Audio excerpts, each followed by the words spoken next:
Apakah kau payah mencari-cari?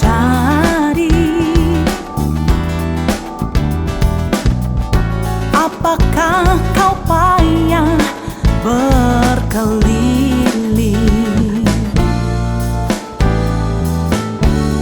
Bawalah sekarang segala susahmu pada kaki Yesus, serahkanlah. Serahkanlah, serahkanlah, oh, serahkan pada Yesus segala beban yang menindih hidupmu. Serahkanlah, serahkanlah, oh, serahkan pada Yesus. Dia akan ganti segala duka menjadi suka.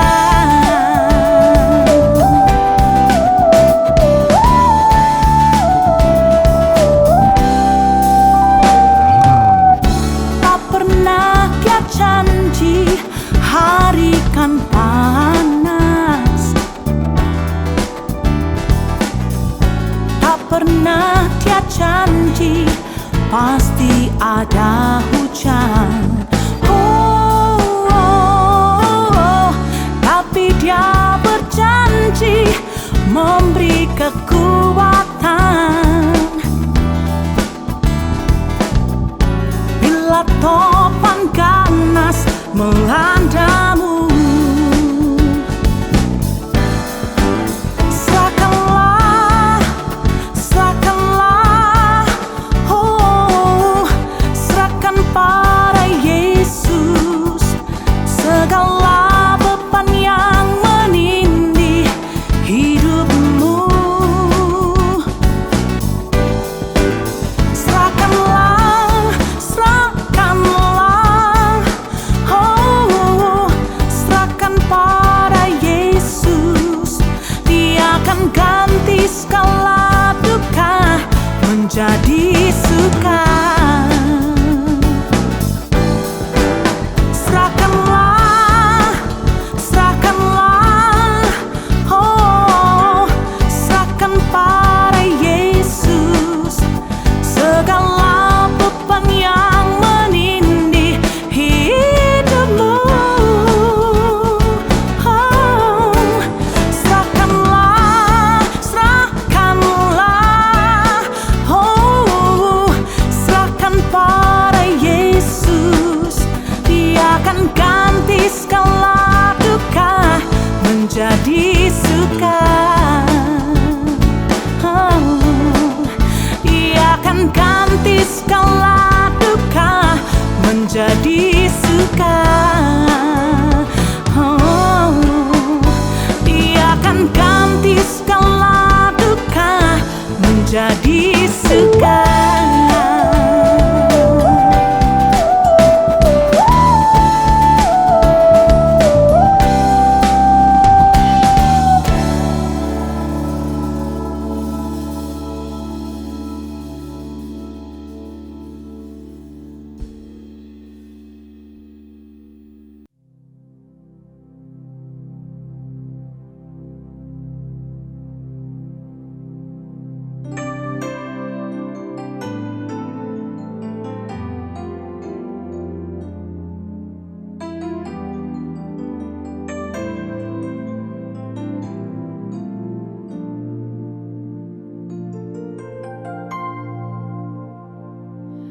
Sinar kemuliaan-Mu Bapa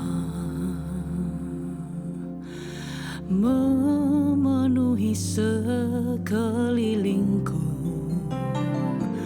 Ku rasakan hadirat-Mu, Kau tenggelamkan jiwaku. Ku ingin tetap tinggal bersama-Mu.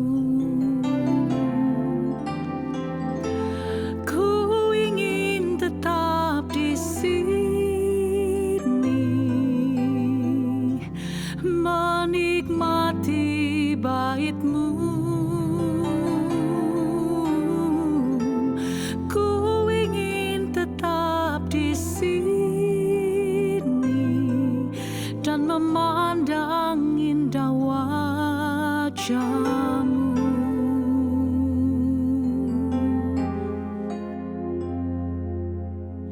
Sinar kemuliaan-Mu Bapa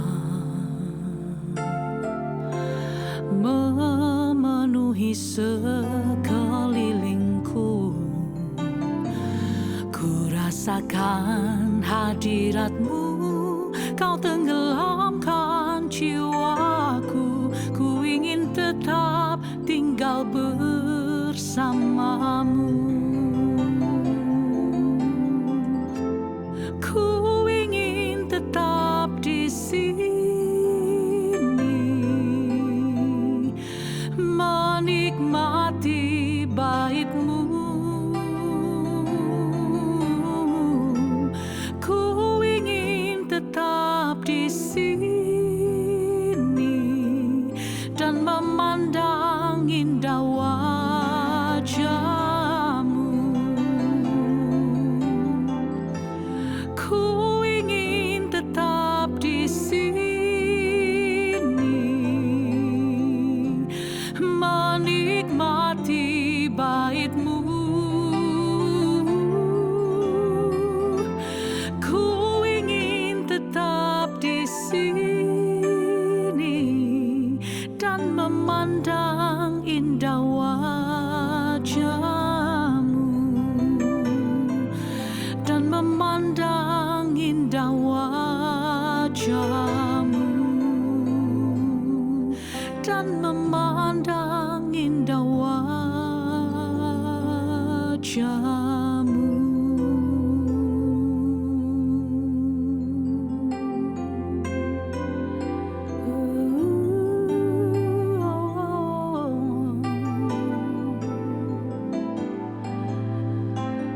Ku rindu tinggal tetap di hadirat-Mu.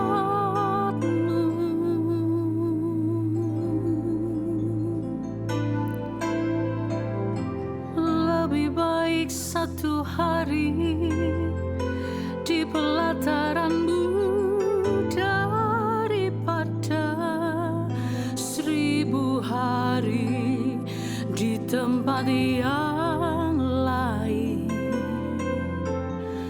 Oh, ini rinduku Tuhan. Oh, ku menyembah, ku memuji, ku sanjung Engkau Tuhan. Oh, tak mau ku jauh dari-Mu. Di hadirat-Mu, dekat dengan-Mu Tuhan. Oh. Sebab benar apa yang dikatakan dalam Mazmur, bahwa lebih baik satu hari di pelataran-Mu daripada 1000 hari di tempat yang lain. Seumur hidup kami, itu yang kami rindu.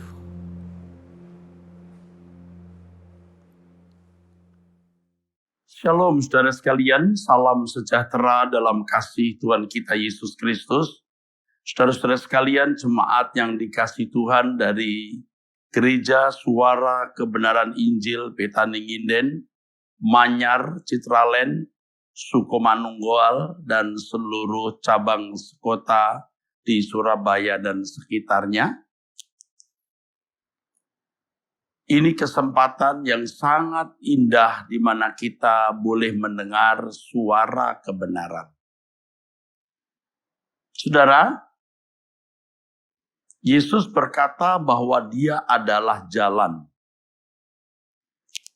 Akulah jalan. Demikianlah dikatakan di dalam Yohanes pasal 14 ayat yang ke-6. Akulah jalan. Jalan untuk sampai kepada Bapa di sorga. Bapa di sorga adalah Allah yang menciptakan langit dan bumi. Allah yang juga Bapa semua orang. Bapa semua makhluk manusia.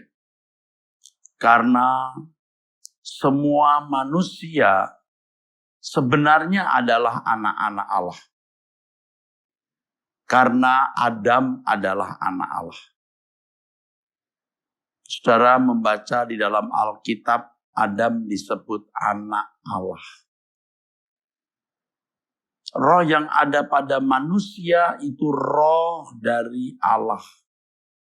Tapi bukan roh Allah, roh manusia. Tapi rohnya dari Allah. Ketika Allah menciptakan manusia, Allah menghembus vayipa, menghempus, menaruh kehidupan, nismat kayim, atau nisyama, atau roh di dalam diri manusia. Itulah sebabnya di dalam Ibrani pasal 12 ayat 9 dan 10, Alkitab mengatakan bahwa Allah adalah Bapa segala roh. Jadi semua makhluk yang memiliki roh seperti manusia ini adalah anak-anak Allah. Karena kejatuhan manusia ke dalam dosa, maka hubungan antara Allah dan manusia terputus. Manusia tidak lagi memiliki persekutuan yang ideal dengan Allah. Tidak lagi memiliki persekutuan yang ideal dengan Allah. Dan ini bencana, saudaraku. Bencana di atas segala bencana. Allah sudah berkata kepada Adam, jangan makan buah ini, buah pengetahuan tentang yang baik dan jahat. Sebab pada hari engkau makan buah ini, kamu mati. Mati di situ bukan hanya secara fisik, tapi keterpisahan dengan Allah. Itu kematian, saudaraku. Ya, itu kematian. Dan itu bencana di atas segala bencana. Puji Tuhan. Allah mengutus putranya Tuhan Yesus Kristus mati di kayu salib menebus dosa-dosa kita. Lalu membawa kita di hadapan Allah. Kita dianggap benar. Allah menaruh rohnya di dalam hidup kita dan menuntun kita kepada seluruh kebenaran. Saudaraku, Yesus adalah jalan. Benar yang dikatakan Kisah Rasul pasal 4 ayat 12. Bahwa di bawah kolong langit ini tidak ada nama yang di dalamnya manusia beroleh keselamatan. Hanya nama Yesus. Kita bersyukur kita bisa mengenal Yesus. Itu berarti kita umat pilihan. Kita umat yang dipilih. Karena tidak semua orang menjadi umat pilihan. Tetapi umat pilihan bukan berarti pasti masuk surga, saudara. Tidak pasti masuk surga. Umat pilihan berarti orang yang diberi kesempatan untuk mendengar Injil. Diberi kesempatan untuk bisa dipulihkan hubungannya dengan Allah. Allah sebagai Bapa dan kita sebagai anak. Yesus adalah jalan. Nah, masalahnya saudaraku, apakah dengan percaya Yesus adalah jalan otomatis kita memiliki hubungan yang dipulihkan dengan Allah? Nah, itu masalah.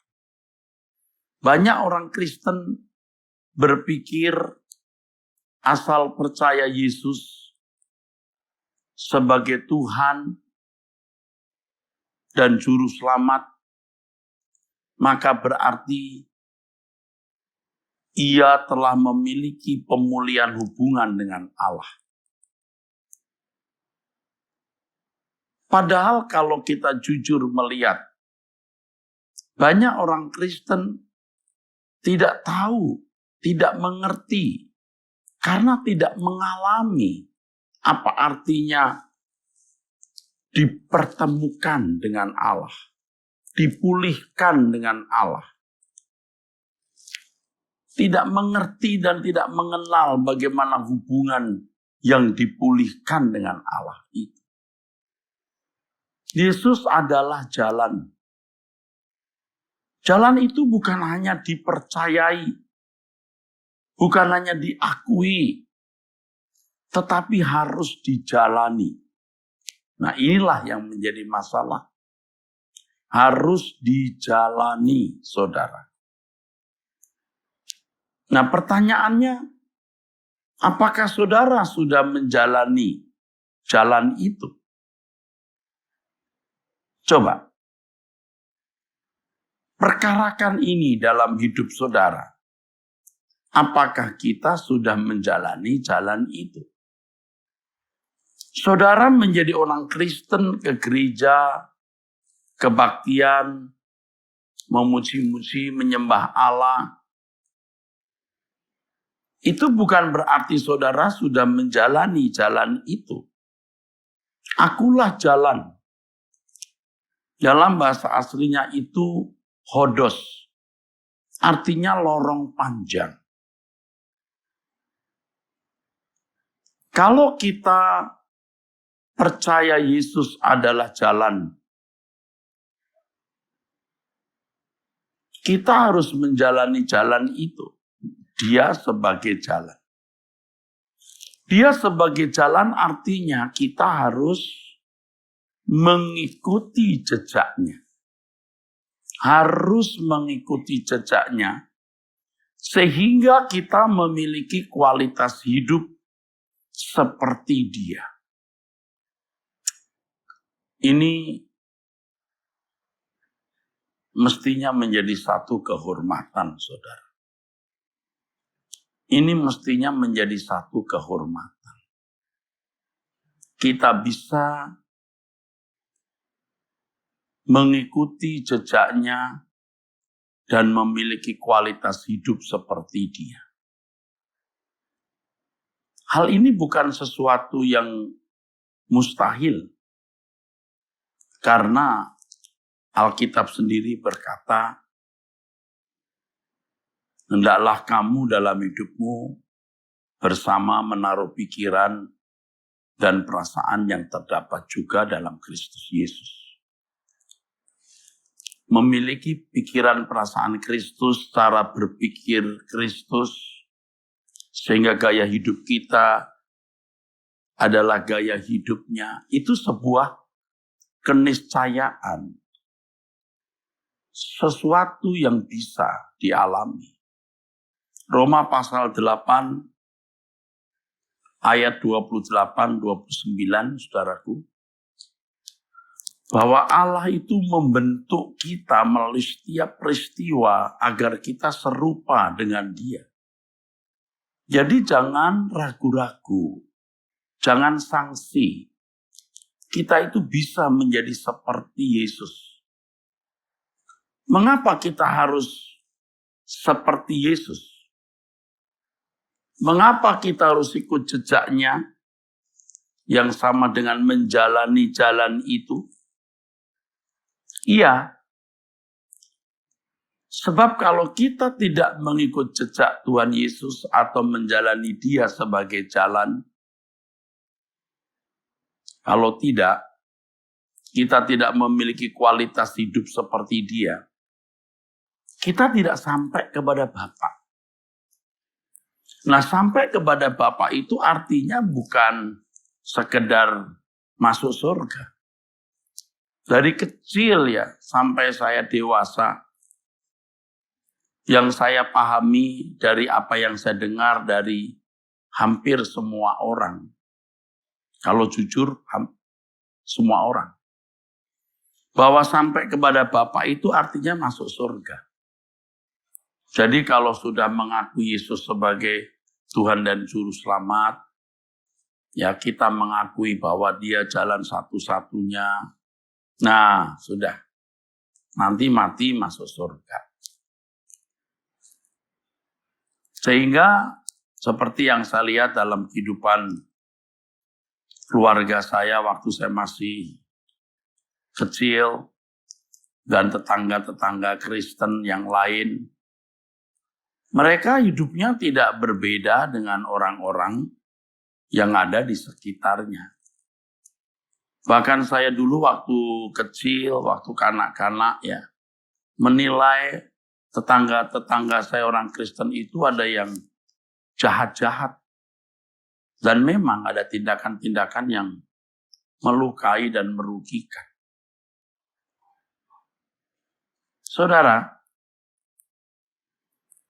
kalau orang menjalani jalan itu, hidupnya pasti diubah. Ya, sampai kepada Bapa itu bukan hanya masuk surga, tapi sejak hidup di dunia memiliki sebuah hubungan timbal balik dengan Allah. Allah itu hidup, Allah itu nyata, Allah itu ada. Dan kalau Dia ada, Dia nyata, Dia maha hadir, mestinya kita dapat mengalaminya. Mestinya kita dapat mengalaminya. Seberapa banyak saudara yang benar-benar mengalami Allah? Mengalami Allah bukan hanya karena kita sakit parah sembuh. Bukan hanya melalui itu. Bukan hanya melalui pengalaman hidup dari kejatuhan, ekonomi, kebangkrutan, lalu bisa dipulihkan. Faktanya orang-orang yang mengalami hal-hal tersebut atau memiliki kesaksian-kesaksian tersebut, kualitas hidupnya juga rendah. Perjumpaan dengan Allah itu, saudara, perjumpaan yang mengubah hidup. Perubahan hidup ya yang membuat seseorang makin seperti Yesus sebab Yesus menjadi jalannya, lalu mengalami sebuah perjumpaan dengan Allah. Itu harta yang lebih dari semua kekayaan yang dapat kita peroleh di bumi ini. Itu tiada tara, saudaraku. Tak ternilai, saudara. Tak terbayangkan, saudaraku. Ya, tak terbayangkan, saudara. Saya mengajak saudara, seperti saya juga memacu diri saya untuk memiliki perjumpaan dengan Allah, Bapa kita. Bukan sekedar fantasi. Bukan sekedar kesaksian kata-kata, tetapi pengalaman hidup real dengan Allah. Ya, memang ini sangat subjektif. Semua orang atau banyak orang juga bisa mengaku dirinya mengalami Allah. Tetapi seperti yang tadi saya katakan, orang yang memiliki pengalaman dengan Allah, itu pasti kualitas hidupnya luar biasa. Tidak mungkin biasa-biasa saja, saudara-saudara. Maka mengertilah, sampai kepada Bapa itu hubungan yang sangat eksklusif. Tidak bisa dinilai dengan uang, saudaraku. Tidak bisa dipadankan atau dibandingkan dengan apapun. Tetapi mahal. Hubungan itu bisa terwujud, terrealisir kalau kita memiliki kualitas diri seperti Yesus. Kehidupan yang tidak bercacat, tidak bercela, hati yang bersih, tulus, murni, ya, tidak mencintai dunia, tidak dibahagiakan oleh materi dunia. Nah, untuk yang ini saudara harus belajar banyak. Biasanya khotbah-khotbah saya selalu mengarah kepada hal ini, yaitu bagaimana kita meneladani kehidupan Yesus. Yesus berkata, jadikan semua bangsa muridku, dan ketahuilah aku menyertai kamu senantiasa sampai pada akhir zaman. Perhatikan yang dikatakan Tuhan Yesus di Matius pasal 28, ayat 18 sampai 20 itu. Perhatikan, saudara. Dia berkata apa? Jadikan semua bangsa muridku. Baptis mereka dalam nama Bapa, Anak, dan Roh Kudus. Dan ketahuilah aku menyertai kamu senantiasa sampai pada kesudahan zaman. Jadi penyertaan Tuhan Yesus itu dalam konteks kalau proses pemuritan, proses perubahan hidup orang percaya menjadi seperti Yesus terjadi atau berlangsung. Dia bukan menyertai saudara hanya sekedar supaya saudara bisa memperoleh kesembuhan dari sakit. Ya. Dia menyertai saudara bukan sekedar supaya bisa mendampingi saudara menghadapi masalah-masalah ekonomi. Ia berurusan dengan kita karena mau mengubah kita. Ya. Itulah sebabnya harus dikampanyekan, harus dipromosikan di dalam gereja.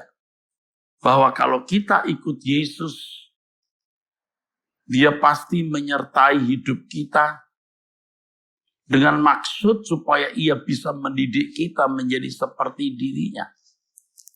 Jadikan semua bangsa muridku. Seakan-akan di balik itu Yesus berkata kepada murid-muridnya, kamu tahu kan bagaimana jadi muridku? Kamu tahu kan apa yang kuajarkan?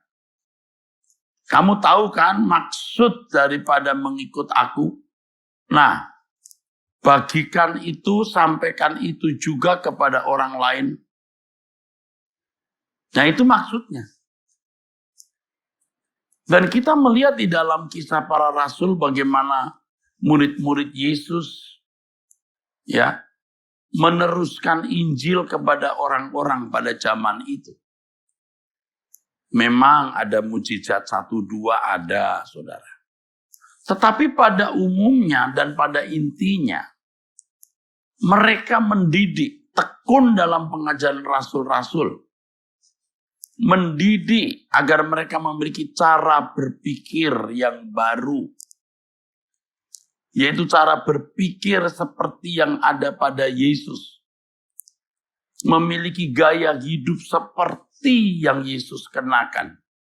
Tidak heran kan kalau orang-orang Kristen pada gereja mula-mula, maksud saya orang-orang percaya pada zaman gereja mula-mula itu disebut Kristen. Tidak heran kan? Karena seperti Kristus.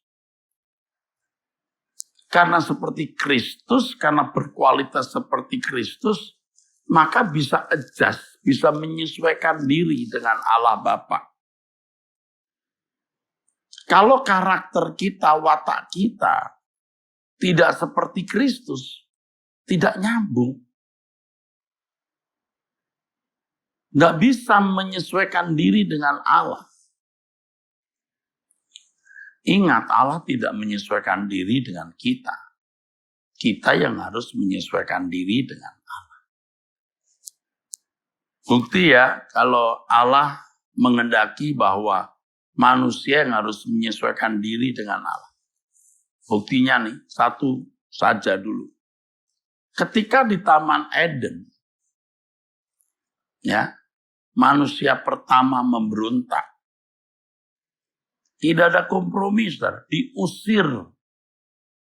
Dihalau dari Eden. Karena sudah tidak bisa nyambung dengan Allah. Nah, Tuhan Yesus mengajar kita itu supaya kita memiliki keberadaan yang bisa nyambung dengan Allah. Itulah sebabnya tadi saya katakan di gereja yang harus dikampanyekan, dipromosikan, ya. Itu ini kehidupan yang terus berubah. Tetapi kita melihat kenyataan gereja hanya sibuk dengan mujizat. Ya, tidak semua gereja begitu. Tetapi sebagian gereja hanya sibuk dengan mujizat. Sibuk dengan berkat-berkat jasmani. Dan firman Tuhan yang disampaikan oleh pendeta sering tidak lebih dari khotbah para motivator. Ya. Dengan joke-joke yang menyegarkan tetapi kosong. Tidak mengubah. Jemaat pun tidak mengalami perubahan. Jemaat tidak melihat kegentingan hidup ini. Kalau orang tidak makin serupa dengan Yesus, tidak sampai kepada Bapa, tidak melihat kegentingan hidup seperti itu. Sehingga sebagian besar jemaat hidup dalam kewajaran anak dunia. Hidup dalam kewajaran anak dunia, saudaraku. Dan kalau itu berlanjut terus, sampai seseorang makin tua, itu tidak bisa diubah lagi. Ya, sampai pada taraf di mana orang tidak bisa diubah lagi. Hatinya sudah terlanjur melekat dengan dunia. Orang tidak akan mengalami perjumpaan dengan Allah sejak di bumi. Karena hatinya terpaut, terpikat dengan dunia ini. Ya, sehingga tidak pernah mengalami perjumpaan dengan Allah, tidak memiliki persekutuan yang benar dengan Allah. Jangan harap dan yakin masuk surga. Keyakinan Anda masuk surga tidak membuat saudara masuk surga. Harap-harap saudara masuk surga tidak membuat saudara masuk surga. Keyakinanmu masuk surga itu belum tentu membuat engkau masuk surga. Tetapi pengalaman nyata dalam berinteraksi dengan Allah, itu yang membuat kita bukan hanya yakin masuk surga, tahu kita masuk surga. Saudara, dunia ini tidak menjanjikan. Ya, tidak menjanjikan. Manusia hidup itu yang ditunggu hanya 3, saudara. Yang pertama masalah. Pasti ada masalah. Yang kedua sakit. Pasti ada sakit. Paling tidak sakit tua. 3, mati. Coba mata hati kita dibuka deh. Ya. Dibuka. Mau kaya sehebat apapun, saudara pasti punya masalah. Pasti sakit. Dan yang paling mutlak, pasti mati. Jelas, usia manusia itu sudah dipatok. Apalagi dengan kondisi wabah COVID ini. Wabah COVID-19. Betapa mudahnya orang terpapar virus ini. Dan kalau ini terpapar kepada orang tua atau orang yang memiliki sakit tertentu, begitu mudah meninggal dunia. Saya baru-baru mendengar berita bahwa Surabaya mengalami ledakan korban COVID. Ya. Malah ada yang berkata Surabaya bisa menjadi Wuhan kedua di dunia. Wah, jangan nakut-nakutin dong. Ya. Tetapi fakta itu bisa terjadi. Saya tidak menakut-nakuti saudara, tidak bermaksud mengancam juga. Tetapi virus ini ya memang begitu. Penyebarannya begitu cepat dan tidak kelihatan. Itu baru virus ya. Belum yang lain seperti bencana alam, kecelakaan, dan lain sebagainya. Apa sih ruginya kita berjuang untuk memiliki kualitas hidup seperti Yesus? Belajar sungguh-sungguh mengalami perubahan menjadi seperti Yesus. Kualifikasi satu pribadi yang dapat bersekutu dengan Allah. Yang bisa berkata engkau dalam aku, Bapa aku dalam engkau. Sebuah keintiman dan persekutuan yang benar-benar eksklusif. Apa sih ruginya, saudara? Nggak ada ruginya. Kenapa kita tidak mau berjuang untuk itu? Kalau saudara berkata, aku mau Pak, tapi saya tidak tahu bagaimana. Gereja Suara Kebenaran Injil mengajarkan hal-hal ini, menekankan hal-hal ini. Jadi jemaat GSKI Betaninginden, Manyar, Citraland, Suko, Manunggal, dan seluruh cabang sekota di Surabaya dan sekitarnya. Saya ajak kita belajar firman Tuhan. Saya adalah ketua sinode dari Gereja Suara Kebenaran Injil. Saudara bisa belajar banyak melalui berbagai sarana, buku, YouTube, ya.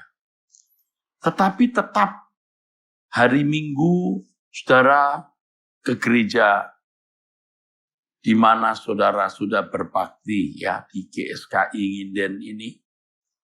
Betani Nginden maksud saya. Manyar, Citraland, Suko Manunggal, dan lain sebagainya.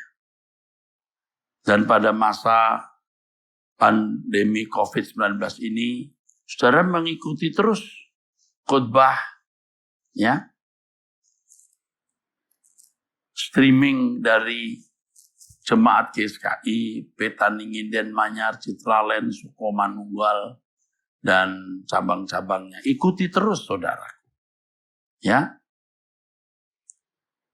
Memang bukan saya yang selalu khotbah. Tetapi Tuhan juga memakai hamba-hamba Tuhan yang lain.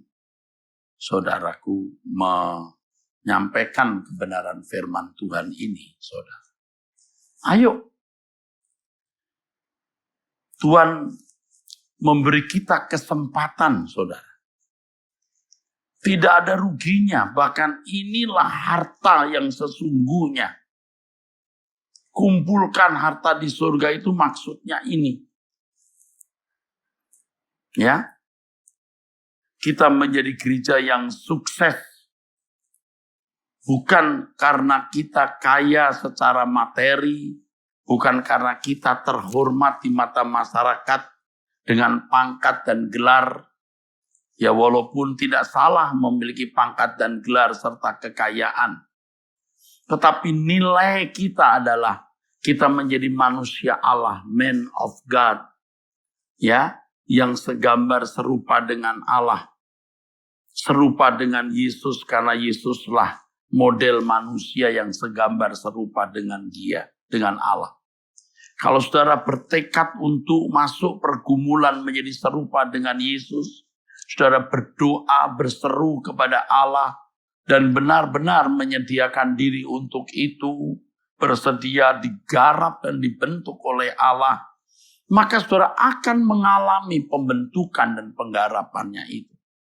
Pasti saudara akan mengalami pembentukan dan penggarapan Allah tersebut, saudara. Ini tidak akan terulang, saudara. Tidak akan terulang. Momentum ini hanya sekali. Sebab kesempatan hidup kita hanya sekali. Momentum kita panjangnya 70-80 tahun. Ini panjangnya momentum kita. Dan ini mengerjakan kekekalan. Artinya hasil dari yang kita capai selama 70-80 tahun ini untuk kekekalan. Saudara, memang saudaraku, hal seperti ini hampir tidak kita temukan dalam kehidupan orang di sekitar kita. Ya, jangankan orang non-Kristen. Di lingkungan orang Kristen pun kita jarang sungguh-sungguh menemukan orang yang benar-benar sampai kepada Bapa dan memiliki persekutuan yang benar, yang indah. Bahkan jangan kecewa. Kita melihat aktivis gereja, pendeta, juga tidak sungguh-sungguh menggumuli hal ini. Tidak heran kalau khotbah-khotbahnya tidak mengarah kepada hal ini. Padahal mestinya, saudaraku, pemberitaan firman yang disampaikan selalu mengarah bagaimana orang hidup tidak bercacat, tidak bercela, bagaimana seseorang menaruh seluruh pengharapannya untuk kehidupan di langit baru, bumi baru. Mestinya orientasinya begitu. Coba perhatikan apa yang dikhotbahkan Yesus. Yesus tidak pernah berkhotbah tentang kesembuhan ilahi, tentang mujizat. Yesus tidak pernah berkhotbah tentang mujizat. Dia mengadakan mujizat itu jelas. Karena mujizat sebagai tanda supaya orang bisa mengenali bahwa dia anak Allah. Mujizat itu membuat orang datang kepada Yesus untuk mendengar Injil atau mendengar pengajarannya. Tapi dalam pengajarannya Yesus tidak mengkhotbahkan mujizat. Ia juga tidak mengkhotbahkan berkat-berkat jasmani. Yang dikhotbahkan adalah kebenaran-kebenaran yang mengantar orang percaya untuk mengenali kebenaran, hidupnya diubah oleh kebenaran, dan meneladani Yesus sebagai kebenaran itu. Akulah jalan. Kemudian dia berkata, akulah kebenaran. Itulah sebabnya hidupnya selama 3,5 tahun mengajar itu hanya mengajarkan kebenaran. Dan dia berkata, kalau kamu tetap dalam firman-Ku, kamu akan mengenal kebenaran. Karena kamu benar-benar murid-Ku. Dan kebenaran itu akan memerdekakan kamu. Yohanes pasal 8 ayat 31 dan 32. Kalau kamu tetap dalam firman-Ku, kamu benar-benar murid-Ku. Kamu mengenal kebenaran dan kebenaran akan memerdekakan kamu. Jadi saya harap saudara-saudara sekalian juga mulai selektif untuk mendengar. Artinya selektif siapa yang saudara dengar. Supaya pikiran saudara tidak diracuni oleh sesuatu yang tidak membuat saudara berubah. Saudara, kalau firman Tuhan mengatakan carilah aku, ya, selagi aku bisa ditemui, itu bicara mengenai momentum yang terbatas. Tadi saya sudah katakan momentum yang terbatas.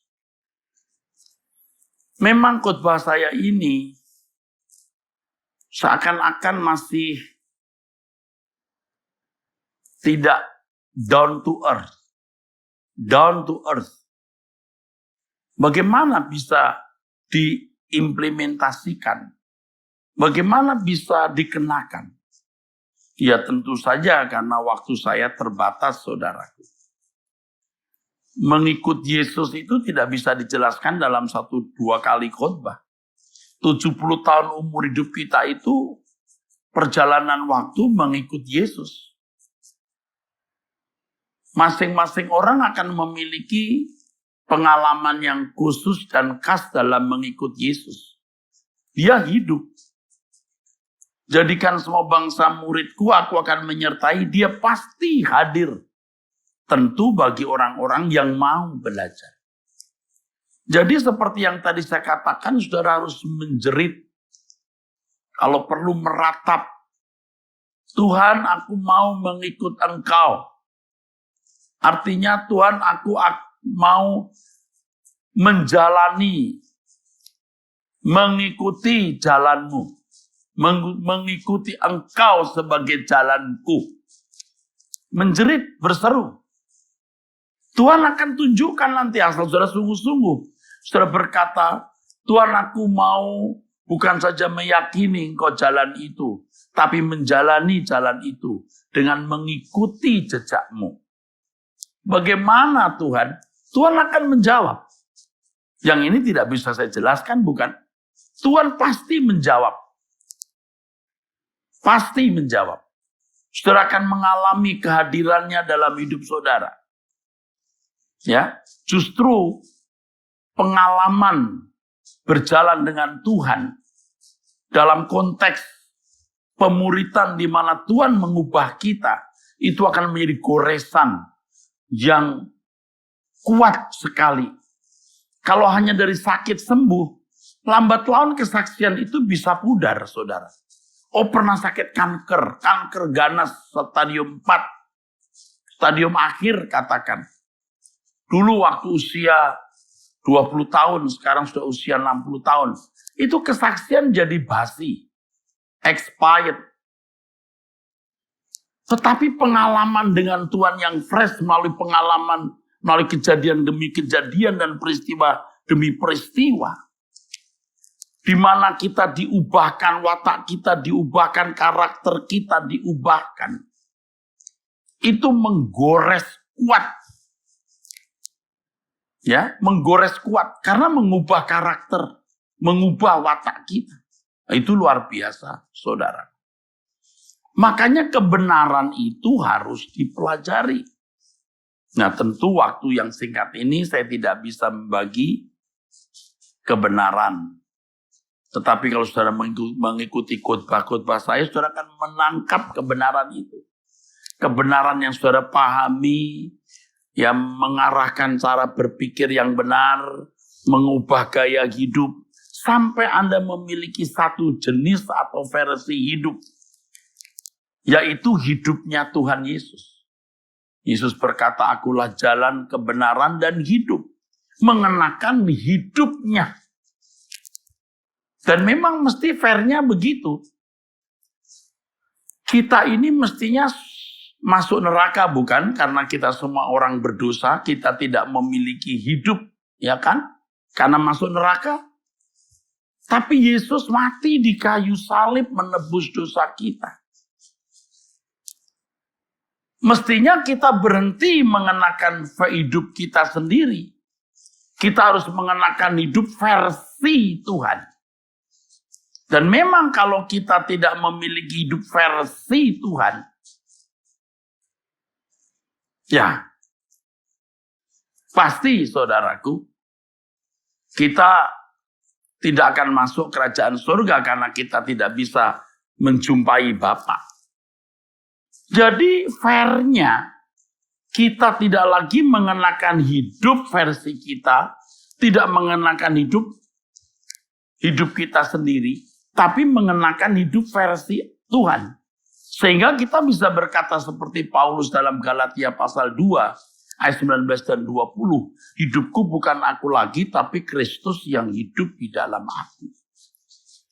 Nah, versi hidup seperti ini loh saudara, yang akan melayakkan kita menjumpai Dia sampai kepada Bapa.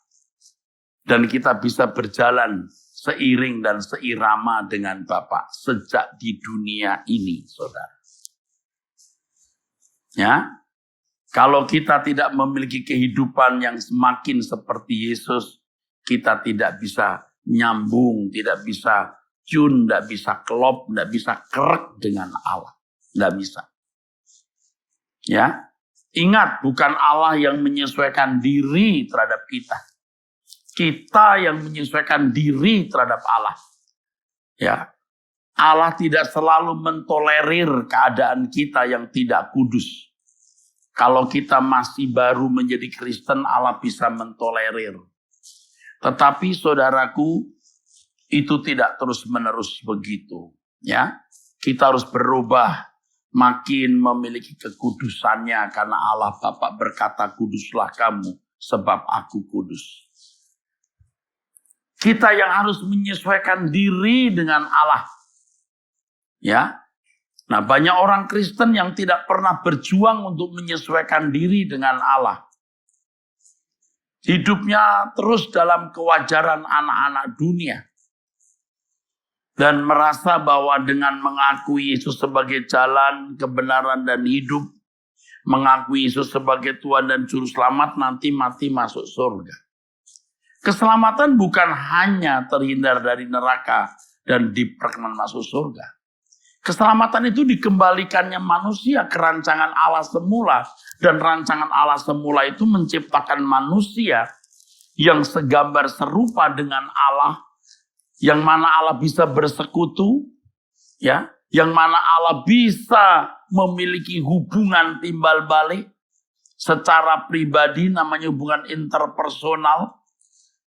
Hubungan interaksi. Nah ini saudara.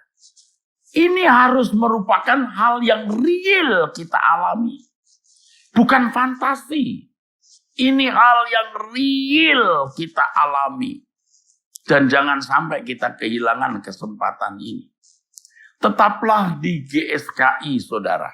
Saudara jemaat GSKI, Betaninginden, Manyar, Citraland, Suko, Manunggal, dan seluruh cabang sekota di Surabaya dan sekitarnya. Tetaplah kita jadikan ini gereja kita yang terakhir sebelum kita pulang ya saudara. Dan di masa COVID-19 ini jangan lupa tetap mengirimkan persembahan ke gereja. Sebab gereja kita ini ya membutuhkan biaya yang begitu besar dalam memanage perawatan gedung dan seluruh biaya pelayanan besar. Ya. Tuhan mempercayakan pelayanan dalam bentuk gedung, jumlah jemaat yang besar. Kita semua harus ikut memikul. Jangan lupa saudara, kirimkan persembahan saudara. Saudara pasti diberkati oleh Tuhan. Demikianlah pemberitaan firman Tuhan yang saya sampaikan. Sampai jumpa, Tuhan memberkati. Sola Gracia.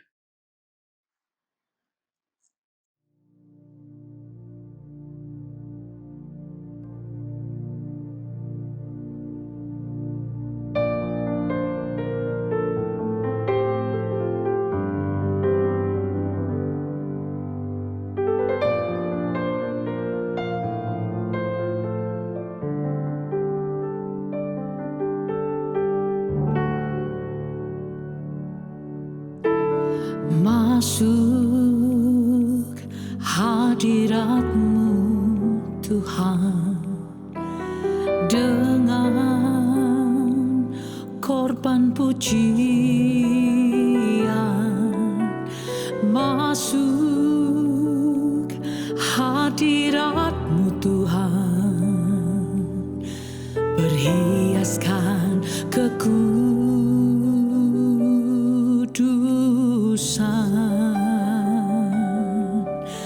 di hadapan hadirat-Mu Tuhan. Ku rasakan kedamaian di hadapan hadirat-Mu Tuhan. Ku nampak keagungan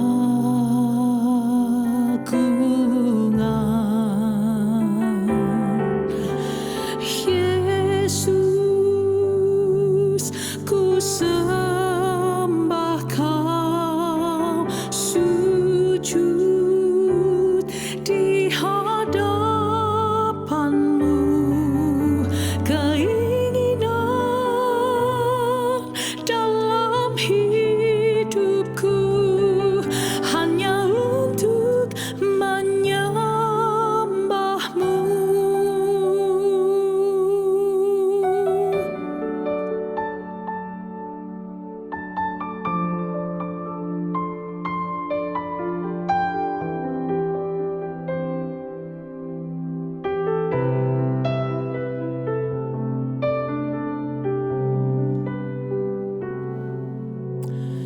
Masuk hadirat-Mu Tuhan, dengan korban pujian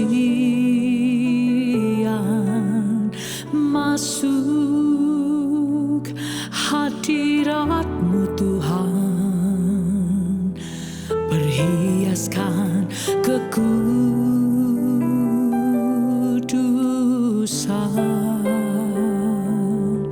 di hadapan hadirat-Mu Tuhan. Ku rasakan kedamaian di hadapan